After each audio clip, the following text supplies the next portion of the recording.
I'm basically a cosmetic formulator and I enjoy most aspects of the job, not everything, but one of the things that people expect me not to enjoy, but which actually do, is regulations.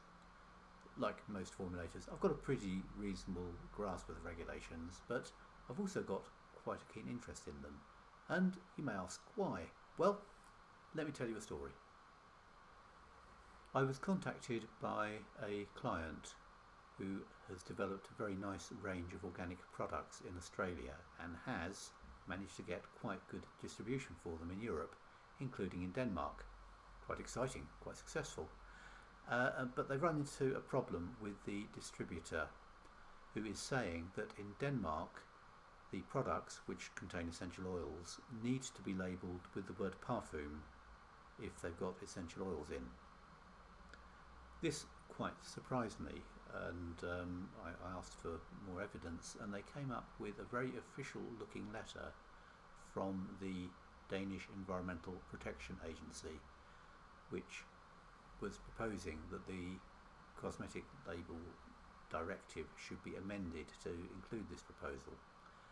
Their reasoning was that they had a case where a woman who had a fragrance allergy bought a product with an essential oil in and had a reaction to that product. So, it sounded like a reasonable proposal and sounded like something that was quite important. So I decided to look into it a bit more closely. This proposal was quite a surprising one. There are huge numbers of products on the market that contain essential oils that don't also list parfum on the ingredient list, and I've sent out quite a few ingredient lists like that myself, and this is the first time I've had any suggestion that there's anything wrong with this practice. Is it possible that me and a great many other people have been getting it wrong all these years? It's not impossible. I thought I'd better investigate. The letter was dated 2008 and was a proposal for something to add to the agenda of a meeting. It wasn't difficult to work out what that meeting was when I looked back on the records. There was a big meeting of the SCCS, the Scientific Committee on Consumer Safety, in around 2009, and the minutes of that meeting were published in 2010. In fact, when I saw it, I remembered that I'd read them at the time. As far as I can tell, the Danish proposal was not accepted at that meeting. Indeed, I couldn't see any evidence that it was actually put forward at all. So that was okay.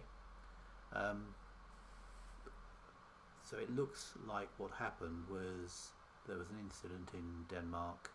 The Danish EPA thought of a proposal to perhaps make things safer, and then they thought better of it and didn't press forward with the suggestion.